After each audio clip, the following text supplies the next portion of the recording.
ازيكم عاملين ايه؟ انا ازيس، اهلا بيكم لو انتوا اول مره تشوفوني، واهلا بيكم برضو لو انتوا دايما بتشوفوني. انا بقالي كتير جدا جدا ما صورتش في اوضتي، واعتقد ان الصوره احسن، ولكن الصوت هيبقى بشع لان انا اوضتي ما شاء الله على الشارع، فهتلاقوا زحمه كتير قوي. فلو انتوا متضايقين قولوا لي عشان اطلع تاني الصاله يعني. المهم الفيديو بتاع النهارده هنكمل بقى في سلسله المنتجات وبدايلها، والمره دي هجيب لكم يعني منتجات صريحه والبدايل بتاعتها تروحوا تشتروها على طول وبس يعني. فلو انتم مهتمين شوفوا الفيديو للاخر، يلا بينا نبتدي. الحاجات اللي هتكلم عليها النهارده كلها دي مش بس بدايل مصريه عشان موضوع المقاطعه، ولكن ممكن برضو يكون في حاجات مستورده بس هي سعرها ارخص بكتير من المنتج الاصلي. تمام، فخليني ابدا معاكم باول منتج.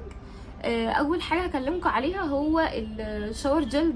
ده اسمه ستار لاين، وده مش بس شاور جل للجسم بس، ده كمان ينفع ان هو يبقى فيس ووش تستخدميه لوشك عادي جدا.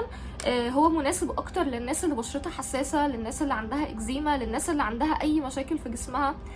لو انت كمان حتى بتعملي شيفنج عايزه تغسلي بيه حتى في المناطق الحساسه زي الاندر ارم، مش البيكيني ولكن الاندر ارم، يعني لو انت عندك اسمرار فيها وهتعملي شيفنج وبيطلع لك شعر تحت الجلد، ده هيكون اوبشن كويس قوي. وهو يعني بديل لحاجات كتيره جدا مستورده وغاليه، هسيب لكم صورتها. فده بصراحه بالنسبه لي اول منتج يعني كفاءه، يعني من شركه مصريه، شركه حياه، فخدوه سكرين شوت لو انتوا عايزين. بالنسبه للاسعار انا بصراحه مش فاكره كل الاسعار، بس ده كان سعره 100 وحاجه، يعني ما يعتبرش رخيص وما يعتبرش غالي، بس هو ممتاز. الحاجه اللي بعد كده وهو البديل بتاع لوريال هايلورون اكسبرت، اللي هو انا اسفه كريم العين. واللي مش عارف، ده كريم للعين مخصص للخطوط بتاعه العين. هو ما بيعملش حاجه قوي للخطوط، ولكن هو كمرطب لتحت العين كويس جدا، تقدري تعتمدي عليه كل يوم. حلو كمان قبل المكياج. فالبديل بتاعه بقى هو الايفا اي كريم، كويس جدا، والمفروض ان هو فيه فيتامينز ومش عارفه ايه، وبيتكلموا ان هو كمان حلو عشان خاطر الهالات. ده ملوش اي علاقه بالهالات، ده بيتكلموا ان هو حلو للهالات.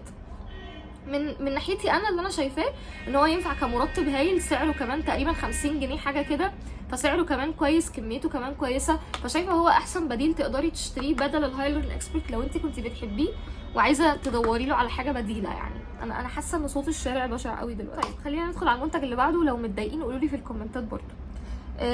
بصوا بقى، في بقى البودي لوشن ده من فلورمار، هو فيه فيتامين اي وزبده شيا، وده بالنسبه لي ألذ بديل للحاجات بتاعه باث اند بودي وركس اللي هي اللوشنز والكريم، يعني الكريمات والحاجات دي كلها. الروائح بتاعته كمان لذيذه قوي، شكله كمان لطيف قوي. في نفس المكونات من ناحيه الفيتامين اي والشيا والكلام ده كله، وترطيبه للجسم فعلا حلو قوي. حتى ريحته انا شايفه ان هو نفس الثبات بتاعه باث اند بودي وركس بالظبط، فده من الحاجات اللي ممكن تجربوها تبقى لذيذه. فلورمار اصلا شركه تركيه، فمعانا مش من ضمن المقاطعه، فمن الحاجات اللي برضو ممكن ان انتوا تحبوا ان انتوا تجربوها يعني. بالنسبه بقى للبودي ميست، انا شايفه ان انسب بديل هم بتوع ايفا، برغم ان بتوع ايفا ثباتهم مش زي باث اند بودي وركس بالظبط، وكمان مش كل روايحها بتثبت، بس لو انتوا عايزين واحده فعلا بتثبت وريحه حلوه بجد، جربوا اللي لونها موف. دي الوحيده اللي اقدر اقول ان ثباتها عالي، لان انا ما جربتش غير نوعين، واحده كان ثباتها خفيف قوي، والموف دي ثباتها حلو جدا، وهم يعتبروا بديل لباث اند بودي وركس لحد ما نلاقي بديل تاني، لان بيطلع انواع كتير، وانا حتى الان ما جربتش اي نوع كويس بصراحه غير بتاعه ايفا دي. ندخل بقى في الحاجه اللي بعدها. لو انت عايزه حاجه تنبت الشعر وتكون كويسه، ودي الحاجه الوحيده اللي انا جربتها وما عنديش ادنى فكره عن اي منتج تاني، خليكم في بتاع كليو جرو، كويس قوي. وكنت عامله لكم فيديو كامل اصلا ازاي بستخدمه عشان اوقف تساقط الشعر الموسمي واوقف تساقط الشعر عموما. ده غير ان هو بيطلع بيبي هير فعلا، والحلو فيه ان هو بيعتمد على ماده الامينكسيل مش المونوكسيديل. المونوكسيديل هو اللي لما بتوقفيه بيبتدي الشعر يقع، لكن ده كويس جدا. وعايزه اقول لكم ان هو لوحده مش هيعمل النتيجه، هو لازم يتحط في روتين كامل للشعر زيه زي اي منتج. خليني اقول ان هو اكيد اضعف من فيتشي واضعف من البراندات اللي هي الفرنش يعني، بس لو انت عايزه حاجه عشان موضوع المقاطعه فخليكي يعني على كليو جرو، هتنبسطي يعني. هسيب لكم كمان لينك الفيديو اللي انا بشرح فيه ازاي تستخدميه. من الحاجات اللي بحبها برضو هو الشامبو ده، اسمه كيتورال بلس، وده تحفه جدا جدا للقشره ومش بينشف الشعر زي اغلب شامبوهات القشره. طبعا هو في نسبه نشفان للشعر بشكل ما زي اي شامبو للقشره يعني، ولكن مش بنفس وحشتهم. بالنسبه لي كان كويس جدا وبحب استخدمه على الاقل مره في الاسبوع احتياطي كوقايه وكعلاج للقشره يعني. الطريقه بتاعته ان انت بتدلكي بيه شعرك لمده 5 دقايق وبعد كده بتغسلي شعرك عادي جدا وتستخدمي ماسك للشعر او بلسم يظبط معاكي الدنيا وبس كده. سعره كمان رخيص قوي، بس انا للامانه مش عارفه ايه سعره دلوقتي، بس هو اقل من 100 جنيه وبديل لحاجات كتيره قوي من الحاجات المستورده. من الحاجات اللي انا حبيتها برضو هو الفيمينين ووش ده، اسمه مالدينا تقريبا، ده براند مصريه وهو بديل للدراي اند فريش ده، لان ده تقريبا من المقاطعه مع انه حلو جدا جدا تحفه، بس انا شايفه ان انسب بديل ليه اللي هو المالدينا ده. وكمان ده طبي، بتاخدي منه حته صغننه قوي وتخففيها بميه وتبداي ان انت تغسلي المنطقه الحساسه سواء من بره او من جوه، يعني حلو جدا وسعره مش مكمل 30 جنيه اصلا. من الحاجات برضو اللي تعتبر بديل كويس جدا بقى للسيرافي اللي هو العلبه المدوره ده، او حتى التاني اللوشن اللي بيتضغط عليه، هو الدرماتيك بجد، يعني نفس السيرامايدز ونفس الهيدرونيك اسيد، نفس التاثير، نفس كل حاجه. ده كمان اخف من ده، والاتنين ينفعوا للجسم والاتنين ينفعوا للوش. ولما كان حاجز بشرتي متدمر، انا الحاجه الوحيده اللي انقذت بشرتي هو درماتيك، وكنت عامله لكم فيديو كامل على الموضوع ده. كان حاجز بشرتي حقيقي متدمر وكان مقشر وكان بيلتهب وكانت الشمس كمان بتبهدلني اكتر عشان الشغل. بصوا تحفه بجد وجربوه على ضمانتي.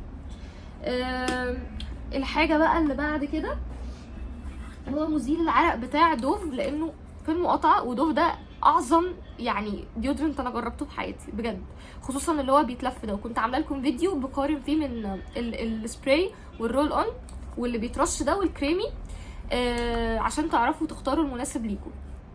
بالنسبه لي انسب حاجه كان اللي هو ده. البديل بقى بتاعه هو سواف، واللي انا ما عنديش ادنى فكره هل هو في المقاطعه ولا لا، ومحدش يقول يا جماعه ان هو مقاطع عشان خاطر انا مش هعرف الاقي كده مزيل عرق كويس. جربت حاجات كتيره بالهبل وكنت عامله لكم فيديو مقارنه عن كل انواع مزيلات العرق اللي انا جربتها، بس حقيقي الاثنين دول نسخه من بعض والاثنين حلوين. فلو انت عايزه بديل لدوف خليكي في سواف. تمام.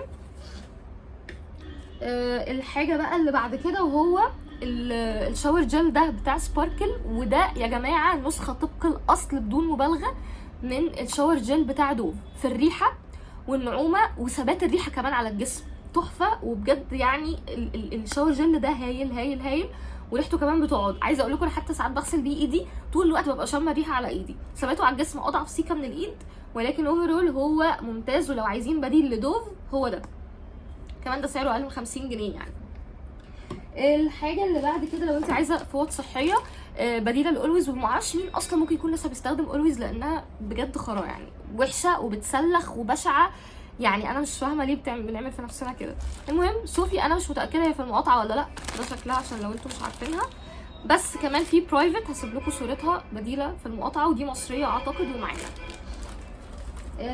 لو انت بقى عايزه بديل للصن بلوك بتاع لاروش بوزيه، انا شايفه ان بلو بيل كويس قوي.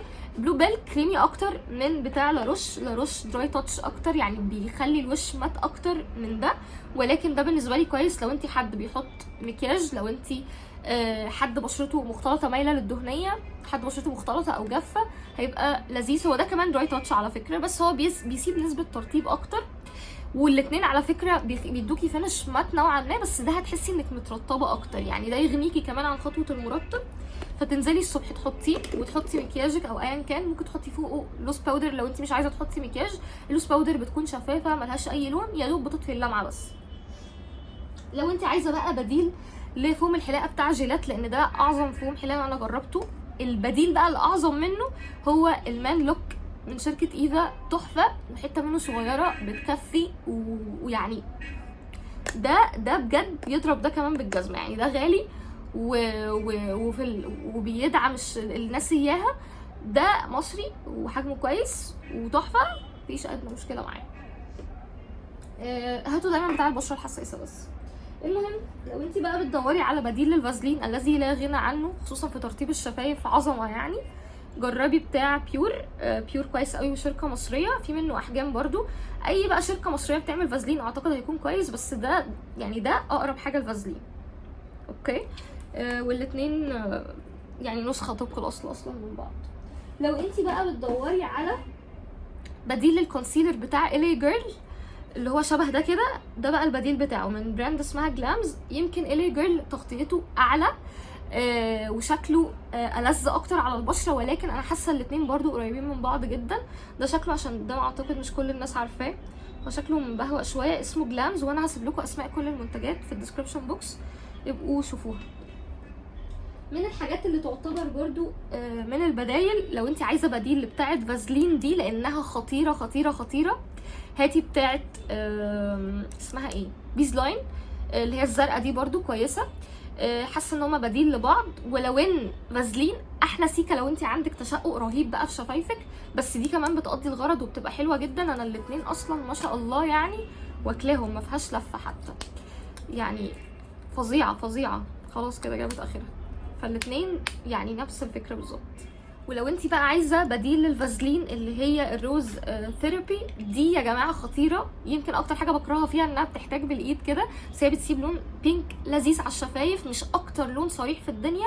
فلو انت عايزه لون كده حلو ويدي شفايف مورده وبتاع تمشي، بس ما تستنيش حاجه واو يعني. فهي كده كده اصلا في المقاطعه، فالبديل بتاعها من دكتور راشيل، لا مش دكتور راشيل، اسمها استلين، انا اسفه. دي عباره عن هي بتكسفوليات وتبلمب وكمان بتعمل ترطيب بلومبينج، يعني بتكبر الشفايف، ده مش حقيقي، ولكن هي عباره عن ناحيه سكراب كويسه جدا جدا، ريحتها اصلا تتاكل، والناحيه التانية اللي هي المرطب. عايزه اقول لكم المرطب بقى على قد ما هو مش علاجي خالص بس ترطيبه كويس، بس اللون بتاعها احمر تحفه، بيخلي الشفايف شكلها يجنن. انا اساسا لما جبت فازلين كنت عايزه اجيب حاجه يعني تكون كواليتي كمان اعلى من بتاعه استلين، عشان عايزه نفس اللون بس الترطيب اعلى بقى، بس اتفاجئت ان دي بترطب اعلى لكن دي لونها صريح اكتر. فدي لو انت عايزه بديل ليها خليكي في استلين، وهسيب لكم بس الصوره كده على الشاشه عشان تاخدوا سكرين شوت. تمام. لو انتوا بقى عايزين بديل للشيت ماسك بتاع جارنيه، عشان ده تقريبا من ألذ انواع الشيت ماسك اللي انا جربتها في حياتي، كاريتيه بقى بديل حقيقي. ده اصلا وصل 50 جنيه تقريبا او اكتر، ده ب15 جنيه وزي الفل، والاتنين نسخه من بعض والاتنين ترطيبهم عالي. دي من يعني احلى براند بتعمل تقريبا شيت ماسكات انا جربتها، ومن ارخصهم كمان. الحاجه اللي بعد كده لو انت عايزه بديل للجيلات تو بلو، دي فيها موسين بس، وجيلات بصراحه لا يعلى عليها للاسف في الريزرز بتاعه الحلاقه، ومعرفش ايه بديلها بصراحه يعني. لكن اقرب بديل لقيته للنوع اللي لونه بينك ده هي دي بتاعه افوفا. تمام. بيجي منها واحده بس كده، وفي كيس بيجي فيه 4، سعرها حلو ورخيصه. الواحده دي ب10 جنيه، ممكن تجيبي الواحده دي الاول تجربيها، لو نفعت معاكي هاتي كيس اكبر. على العكس ان دي فيها 3 امواس، وبرغم ان دي فيها 3 امواس بس بتعمل نفس النتيجه بتاعت دي، يعني اقرب حاجه ليها. فاهمين في ايه يا تريلا انتي ولا انتي ايه بالظبط؟ المهم يعني دي اقرب بديل ليها.